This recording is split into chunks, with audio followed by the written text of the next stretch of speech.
Before I start, I'd like to refer you to the book that I edited and contributed to, Gaza, Symbol of Resistance, and it's a compilation of pieces that about 11 people wrote, a lot of them in this room.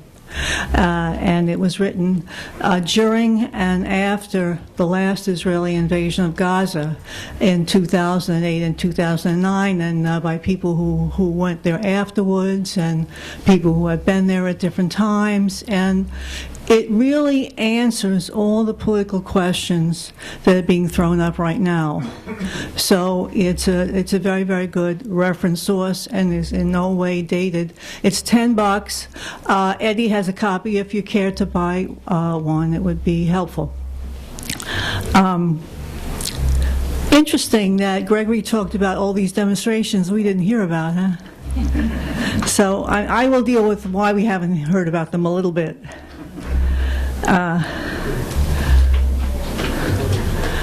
So this horrific assault on Gaza is in its 18th day.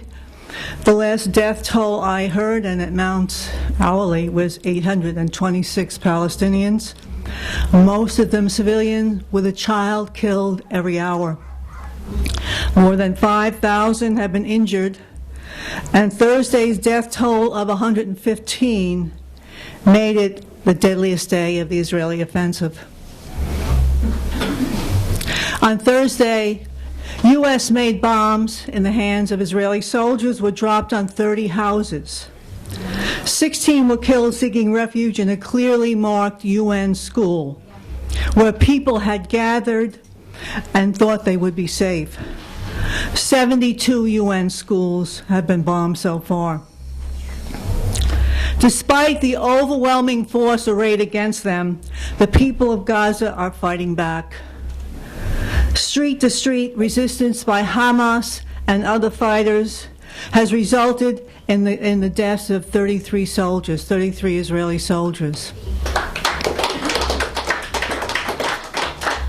Missiles from Gaza hit Ben Gurion International Airport near Tel Aviv, a big first, and stopped international flights for a day.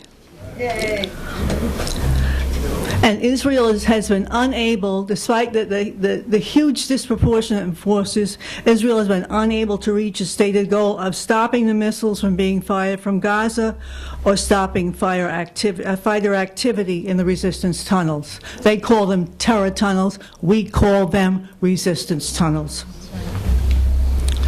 Now, Gregory mentioned about what happened in the West Bank, which appears to be a bit of an uprising. 50,000 people fighting their way to the Jerusalem border, and also demonstrators in Jerusalem. There were actions all day today, and they're hoping that there's going to be even a bigger demonstration tonight on Al-Quds Day. These are some of the biggest protests in the West Bank since the 80s. And they may change the political balance of power, as the resistance put up by Hamas and others in Gaza has earned it the overwhelming support of the Palestinian people. Meanwhile, the U.S. government has provided the diplomatic cover that allows the murderous assault on Gaza to continue. This week, as U.S.-applied bombs rained down on Palestinian homes, Barack Obama twice affirmed Israel's right to defend itself.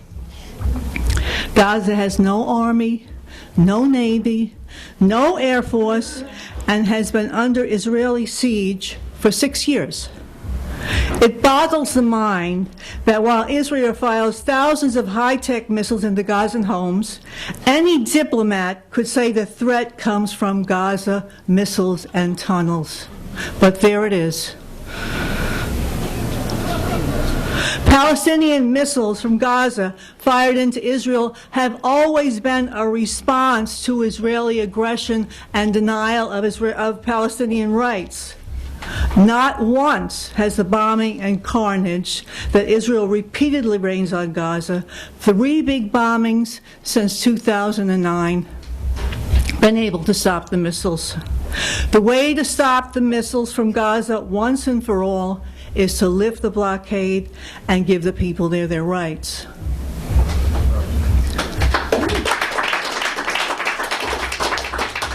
But now, compelled by the international wave of horror against what is going on in Gaza, the U.S.'s most important ally in the Middle East is Israel. The U.S. government has finally given some lip service to the murder inflicted on Gaza. But even this lip service is of the most convoluted kind. U.S. Secretary of State John Kerry said, "We are deeply concerned about the consequences of Israel's appropriate and legitimate effort to defend itself." We couldn't do a parody of this, you know? Kerry's now in Cairo and claims his goal is to stop the deaths by stopping the fighting. In reality, he has rushed to the Middle East to try to impose, a pro-imperialist, pro-Israeli settlement and ceasefire on Hamas and the people of Gaza.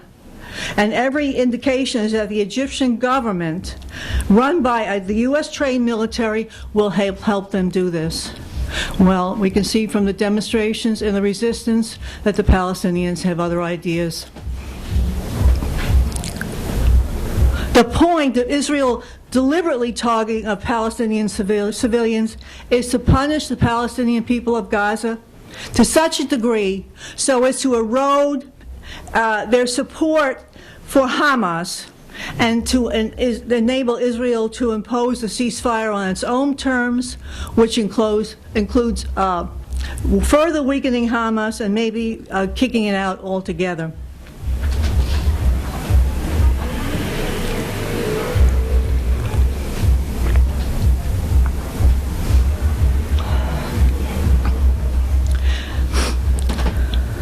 The U.S. and the Israeli governments also want to end the unity agreement between Hamas and the Palestinian Authority. And the crime of the people of Gaza is that they elected Hamas to represent them in 2006. And for this, their homes, hospitals, mosques, disabled people center are being bombed, and their children are being killed. Now, from July 8th, the very first day of bombings, civilians have been targeted. Whole families at disabled center ambulances have been deliberately hit, and the impunity with which the Israeli government has killed non-combatants, including children, was made clear on July 17th when fire from an Israeli gunboat killed 4 Palestinian cousins, aged 9 to 11, playing soccer on an empty beach, right in front of the hotel housing the international media. Many of them witnessed the whole thing. The first shell killed 1 child, and the other 3 began to run. As they were running, there was a direct hit on them, and the children were blown apart. This occurred on a completely empty beach, except for the 4 children who were very, very clearly visible from a distance, said a reporter from France 24. Tom Hicks, an award-winning photographer from the New York Times, explained that Israel has, quote, "a very sophisticated military, and they can see what's going on, whether from a drone or a ship. They know what they're hitting. It's pretty hard, in my opinion, to mistake grown men, Hamas militants, for children no more than 4 feet high, wearing beach clothes." It's further telling that the Israeli military's response was to call the deaths of the 4 children a tragic outcome, not a tragic mistake. It sounds like Kerry and the Israeli government are on the same track, right? In fact, the Israeli military has invented a whole scenario for declaring Palestinian citizens and civilians legitimate military targets. This includes a propaganda poster campaign on Twitter, which maintains that Hamas hides weapons in mosques, under mosques, schools, hospitals, and Palestinian homes, and even under bomb shelters, therefore justifying targeting these places. Quote, "The attempt is to transfer civilians into collateral damage, people who can be killed without violating international law," explained the reporter from Al Jazeera. Other military Twitter posters read, "Israel uses weapons to protect its civilians. Hamas uses civilians to protect its weapons. Hamas puts Palestinian civilians in the line of fire." This is the worst kind of fascist imperialist propaganda. And we hear it all over the media here. We don't hear about the demonstrations that Greg talked about. This is what we hear. The reality is that a population of 1.7 million people is trapped in this tiny 25-mile-long strip with borders closed, surrounded by concrete walls and fences, with nowhere to go, while it is bombed at and shot by the fourth most powerful military in the world. Now, what about the tunnels? Tunnels are an important part of Gaza's defense. Tunnels are kind of a poor man's defense. The Vietnamese use tunnels. You use tunnels when you don't have satellites, and when the other side has satellites, and it can see what's going on, it can see where your weapons are. You use tunnels when you don't have those aerial bombs, and you have to find a way to get around. You know, when you don't have airplanes, that's when you use tunnels. So the whole propaganda is that, my God, look at this Hamas. They've taken cement for housing. People have no housing. There's no schools. They've taken cement and they use it to make tunnels to attack us. But look what they're doing to their own people. Well, how many years was it that Israel has not permitted cement to go into Gaza? Now, who destroyed all these towns and all these cities, homes and schools and mosques in the 2008-2009 bombing? And who lets this much cement come in recent years? That's the Israeli government. And, well, Gaza has a right to figure out a way of defense, and Hamas has to do that. And I'm sure the decisions are very hard on how much to allot for military use or how much to allot for civilian use. But that's really crucial. But yet, look at the way that the Israeli government, the U.S. government, and the U.S. media are twisting this. But there's other countries where you could say something about allotments. Who cuts back social services steadily? Who turns off the water in a major city while giving $4 billion a year to Israel in defense? What government does that, huh? We don't hear about that. Isn't Detroit being held hostage by the U.S. right now under this water issue?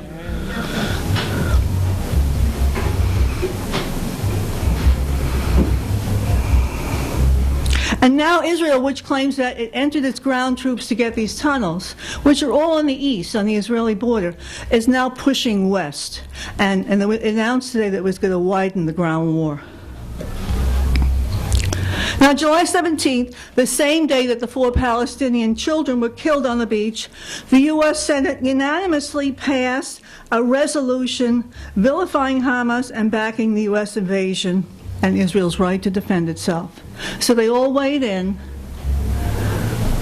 Ironically, Israeli Prime Minister Benjamin Netanyahu said the words which accurately describe the Obama, Kerry, and U.S. Senate statements. He said, "They lay the diplomatic foundation that has given us the international credit to operate." And that's exactly what the U.S. is doing. And the U.S. corporate media is marching in lockstep, repeating the Israeli and U.S. government lies. And that's what we get. And that's what everyone in this country is getting right now.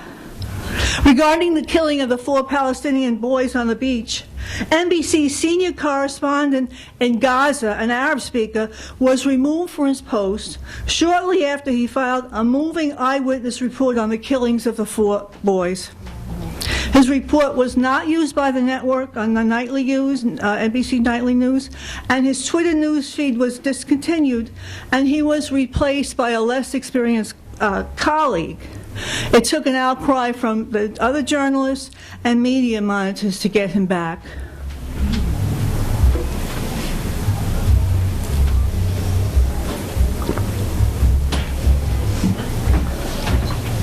Now, why would this powerful media conglomerate like NBC be so biased? Because NBC is owned by an arms manufacturer, General Electric, which profits from the Gaza war. GE Aviation makes the propulsion system in the U.S. aircraft sold to Israel, including F-16 fighters, Falcon and F-4 Phantoms, the Apache attack helicopter, the Black Hawk utility helicopter, as well as Israeli-made Kiefer fighter planes. They work together with Israeli companies on that. It also makes parts for the Hellfire 2 laser-guided missiles and jet engines. So NBC executives don't mention that their salaries are paid by a company that makes a mint providing and using the very weapons that Israel is dropping. NBC doesn't make a cent from exposing the murder of 4 Palestinian children on the Gaza beach. All right, what about the New York Times, which is the country's paper of record and the one which sets the tone for all the other media? How did they cover the story? According to Jonathan Cook, he's a well-respected British journalist who operates out of Nazareth within the Israeli Green Line, which is really kind of the capital of Palestine within Israel. He's very has a lot of integrity, and he concentrates on how the same thing that's being done to Palestinians on the West Bank is being done inside of Israel. Move them off their land. So anyway, his analysis as the Times is that, quote, 4 young boys killed on the Gaza beach. That was the headline that was originally proposed for the article in the New York Times. He said, it's not exactly clear who did the killing, but at least it gives an idea of the story. But then it seems the senior editor stepped in and demanded the headline be rewritten. Not to make the headline better or clearer, and mind you, simply to strip it of any relevance to the story. In fact, to strip it of any obvious meaning at all. Here it is. Boys drawn to Gaza Beach and into the center of Mideast strife. He continues, no missile strike, no blast, no death, no injuries, no Israeli responsibility to be found in the headline. All of it whitewashed by the weasel word strife. Cook continues, the New York Times editors are world-class wordsmiths. They understand the power of words, and they are experts at using them to achieve the desired effect. There is nothing accidental about that headline. It is as precisely targeted as the Israeli missile that ended those 4 young boys' lives. Okay. Now, yesterday in the Times, there was a headline quote on the front page, and nothing on the front page on the bombing, but this was like an analysis. Quote, civilians as human shields, Gaza war intensifies. Now, it raises the question, well, maybe they are using civilians as human shields in Gaza. Well, in the body of the article, it says, well, in no way does what's happening in Gaza fit the definition of what it means to use people as a human shield, which is to stop them from leaving. A bombing area. But it says that accuses Hamas of benefiting on the diplomatic arena from the rising casualties. Thank you, New York Times. So this sets the tone for everything else in the country. Now, why would the Times do this? Because its board of directors interlocks with Raytheon, which supplies electronic equipment for the West Bank apartheid wall, makes the bunker buster bombs used in Gaza in the last war, makes medium air-to-range missiles, the Patriot missile system. So when missiles rain on Gaza, cash registers ring on the board of directors of the New York Times. And this is why we get the news we do. This is why we get the news we do about the plane downing, too. And in the middle of the fighting, Raytheon just signed a contract with Rafael, the Israeli producer of the Iron Dome missile shield. Well, it's nothing like seeing your product in action, you know? And that's what this is about, too. It's about testing an awful lot of U.S. weapons. They can always rely on Israel to test their weapons for them. Who else can they rely on to test their weapons for them like this? It is that crude. It is that mercenary. This is capitalism in a raw, with the gloves off. And this is why Netanyahu, Obama, and the New York Times speak with one voice.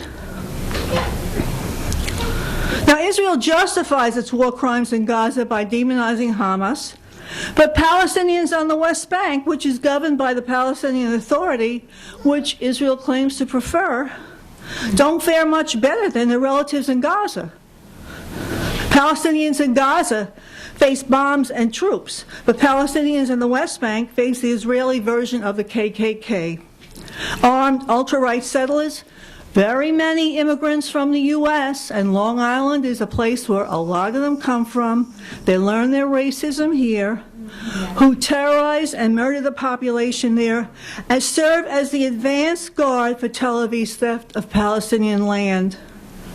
And a group of settlers confessed to burning to death a 16-year-old Palestinian 2 weeks ago. Now, U.S.-Israeli attacks on the Palestinian people predate Hamas's formation in 1987. So it couldn't be Hamas that's the reason why they're attacking. And those attacks were just as murderous.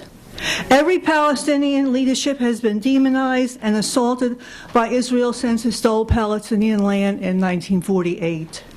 Hamas missiles, tunnels, the death of 3 Jewish Israelis in the West Bank are all pretexts for a long and carefully planned murderous assault.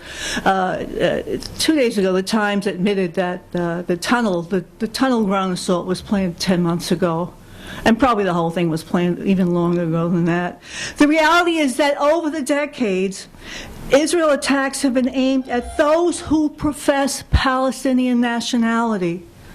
It's the very identity which Israel seeks to obliterate, because the very existence of a people calling themselves Palestinian exposes as a lie Israel's claim to legitimacy on their stolen land. And this is why the war against Gaza is genocidal in nature. This is why the bottom line of the assault, made possible by the U.S., is ethnic cleansing. The U.S. and Israel may believe they can deal a decisive blow to the aspirations of the Arab people and tighten their hold on Middle Eastern oil by defeating the Palestinians. But this will not happen. The Palestinian people remain strong and defiant, as we're seeing on the West Bank right now, as they have since their country was stolen. Their courage in the face of overwhelming odds has sparked the demonstrations that we've seen around the world, including in New York today. Now, there's a connection between New York and Palestine. The police in New York tried unsuccessfully to stop the demonstration, Al-Quds demonstration today, from going to the Israeli mission. Legal papers had to be signed for this. This was a first. I mean, we've been doing that for decades. The Israeli military doesn't arrest settlers firebombing and killing Palestinians. They arrest Palestinians. U.S. police don't arrest pro-Israeli right-wingers throwing eggs at people going to mosque during Ramadan in Bay Ridge, which happened yesterday, and these people are not arrested. They infiltrate, spy, threaten, trump up charges against, and arrest Muslims. The New York Police Department even has an office in Israel. Look at that. A so-called counterterrorism cooperation between the NYPD and the Israeli military is aimed at any group the ruling class doesn't like. Read it as, quote, racist imperialist cops sharing information on how to better suppress the population. Israeli military and police are known for killing and the mass incarceration of Palestinian youth and families.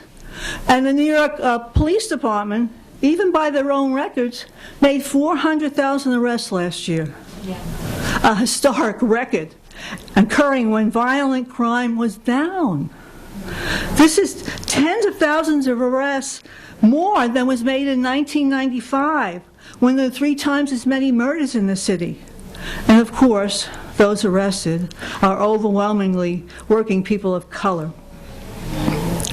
And the New York police are ever as much an occupying army in this city's communities of color as Israeli soldiers are in Palestine.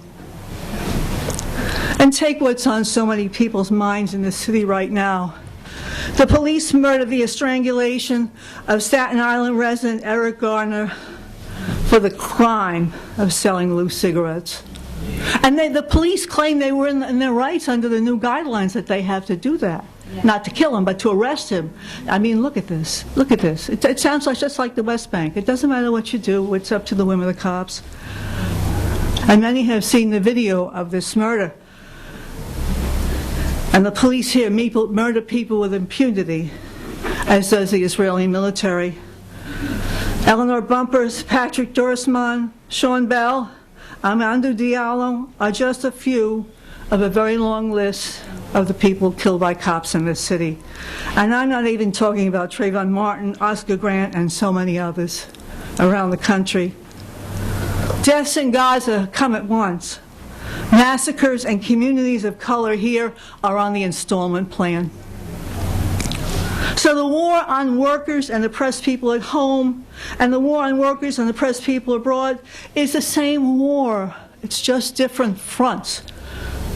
Both the Israeli military and the New York police ultimately work for the same boss, and that boss is right here downtown. It's Wall Street, which benefits from all forms of racism and from keeping a potentially revolutionary population down from Palestine to the African American community here, and by using racism to divide, confuse, and demoralize the working class so we won't get together and fight our common enemy. Many working people in the U.S. only have the corporate media to rely on, and they have no idea what's happening in the community of colors here. Media does the same slow job on what's happening in the community of colors here, and they don't have any idea what's happening in occupied Palestine. But we know. What creative and meaningful ways can we find to reach those workers and educate them so they understand that they have a stake in fighting racism and fighting police murders at home and abroad?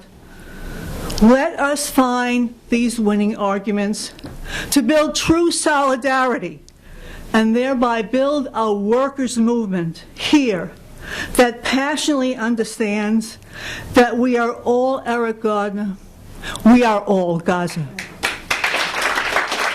Before comments on what people have said, I just want to say a little bit more about the settlers.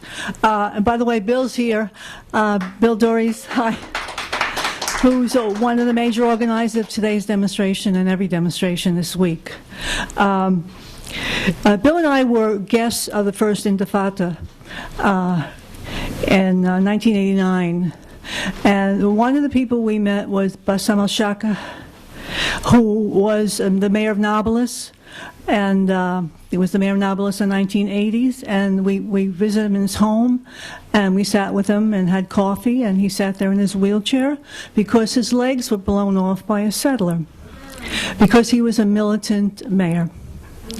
And he told us, and this is in 1989, that the beautiful hills surrounding Nablus, that every once in a while, that the burnt body of a Palestinian youth would be found from the settlers.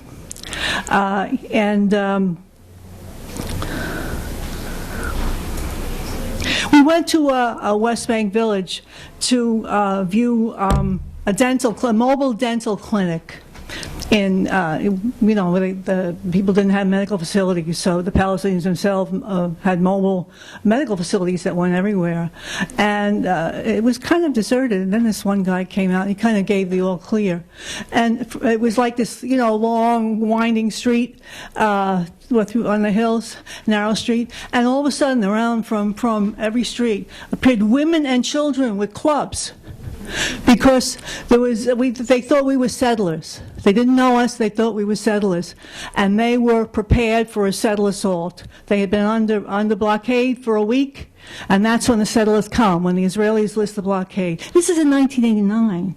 And in 1989, half the land of the West Bank had been stolen with the settlers as the advance guard for this. The settlers come in, then they have to be protected by the military, then there's a military zone, and then it confiscates more and more land, and that's the way it's done. And it's been going on for a very long time. And there are settlements that are right next to people's, next door to you. There could be a settlement. And maybe they firebomb you. They firebomb your apartment. Or maybe maybe they're above you. Well, this is in East Jerusalem. And they fix the toilet so that it leaks crap on you. I spoke to a family like crap leaked on them for 20 years. Per settlement. This is what the settlers are. So we need to know that, because you're not going to find it out in the media, And they're the source of violence, and it's getting worse. The UN Secretariat Office for the Coordination of Human Affairs stated that the rate of settler attacks has quadrupled between 2006 and 2014. So when you hear about, Israeli teenagers, they're just kind of hitchhiking in the West Bank, well, they may be very well have automatic weapons on them, and they may be terrorizing people. They also may be just walking around. We don't know. But, if somebody felt compelled to do something, you wouldn't blame them, let me tell you. But the fact that the fact that the Israeli government has said nothing about the autopsies or anything makes it very fishy. But the people who are responsible for the deaths are the Israeli government, that puts families and children in harm's way in order to extend its confiscation of land. Talk about cowardice. And it's also the families of these kids who are so racist and so right-wing that they put their kids in harm's way. Those are the people who are to be blamed for this. And the one thing about the unity between the PA and Gaza, which was a good thing when it happened, certainly about 3 months ago, but it may be superseded right now by what Majdi said and by events. After even just right from the beginning, when the Palestinian youth was killed on the West Bank, was murdered on the West Bank, there was a lot of disgust on the West Bank with the PA. And the PA is not allowed to go after the settlers. It's not allowed to protect Palestinians from the settlers. That's part of the rules of engagement, that they can't even do that. What does the PA do? This is the feeling is, what does the PA do for us, They're searching with the Israeli army for them. Right, and then they discourage this demonstrations. For like 2 weeks, and they were terrorizing every house, and the PA goons were with them. Right, thank you. So there was demonstration against the PA because they're helping the Israeli army. Yeah, so there appears to be a new formation in the works right now, and we'll see what happens with it. I think Majdi explained it very well. Palestinians are together, and they're not talking about what group they belong to. It's just that, and it's not, they don't see Hamas is under attack in Gaza. They see the Palestinian people is under attack. And that's the reality of it. So there's something new that's happening here that we need to watch and that we need to support. And I tell you, when the orders start coming from the jails, it's militant. The first Intifada, all the orders came from the jails and from the released prisoners who knew the struggle and were steeled in the battle against Israel. So I think that's also an indication. The Barhouli, the more militant Fatah leader, and the head of the PFLP, both in jail for a very long time. There's a lot of things. I was glad that you had raised, Monica, all the things that people who identify as both religiously and ethnically Jewish are doing. Because one thing that media does as well is it's just talking about the racist settlers right now, of which they are a small number. And the Israeli government, which is awful, and that there are many Jewish people who have different political views and have come to the aid of the Palestinians in many ways.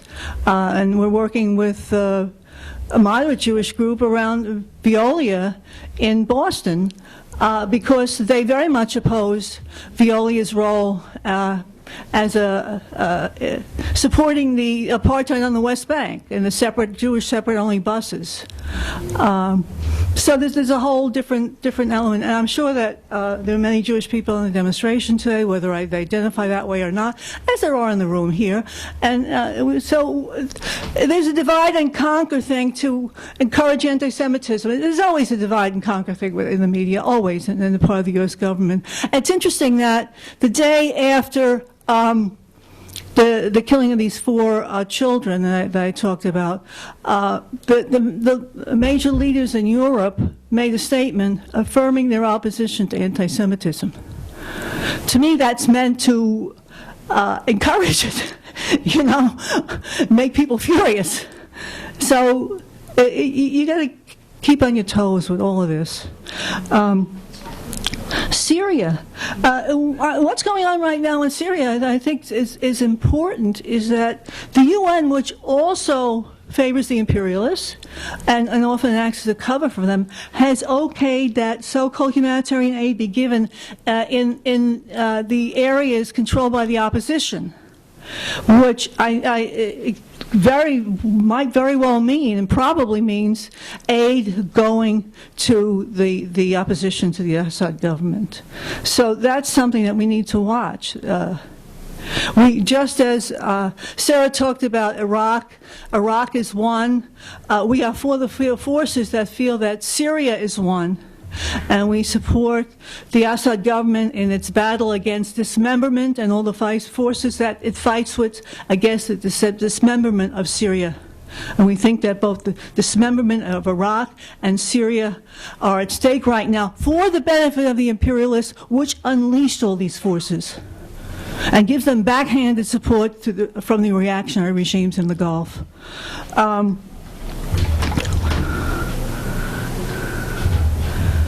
As far as the oil company, referring to Bechtel, the Bechtel group, yeah, finding oil reserves near the Golan Heights, that Bill, you had mentioned that last week. It's interesting. I didn't talk about the oil company's connection with the Times and NBC, but of course they are interlocked. And this chapter, which goes over that, reads. $1,300 a second in profits trumps the truth about Palestine. That's Exxon's profits from a few years ago. And they are the biggest profit makers of the world. They have been for many, many, many years. And really, oil runs the world, and the banks that they're associated with, and then, of course, the military. I mean, and others as well, but this is how it kind of starts. They have it both ways. I'm going to speak about something that's a little bit different with the oil companies. They have it both ways. Now, Iraq, which has what they call sweet oil, like Saudi Arabia, the very easily extractable and very high quality, is in chaos. I mean, some of the oil is coming out, but not as much as can be. But the U.S. wants to control that, and they kind of set this chaos loose. They do want to redefine the borders there right now, but they do not want to let go of the Middle East, because control of the Middle Eastern oil is what the whole U.S. empire is based on. It starts there. It goes elsewhere, and there's other oil, but it starts there. Now, Iraq is in chaos. Now they have an excuse to frack here. And they're exporting, for the first time in many years, the U.S. is exporting oil that is fracking. you know? But it still controls Iraq, and at some point it'll take that out and have it be more accessible. And all this happens at a time when there's very little industry working in the world. There's a slump, right? So is there really a huge need for oil? This oil that's stockpiled all around the world right now, you know? So that need is, and it's controlled by the oil companies. All the storage centers are controlled by the oil companies. So sure, they want any kind of reserve near Golan Heights. They want reserves off the Soviet Union. I mean, they want their pipelines to go through this and that country. But it's about control. It's not about need. And it's not about needing any of it. But it's about needing to control it in the expand and die system, or die system that is capitalism, all to our detriment and the detriment of the people around the world. I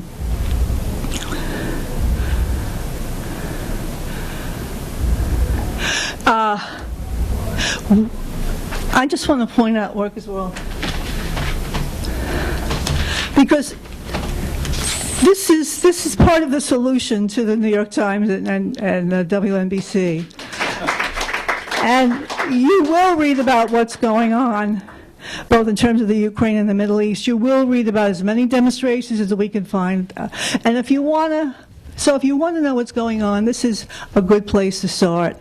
And subscriptions are very low, and I do recommend that you subscribe to it. It's a weekly paper. But we have the alternative media, we have the social media, we have Facebook, we have YouTube, and we can find out what's going on right now. So let's do all we can to get that information out.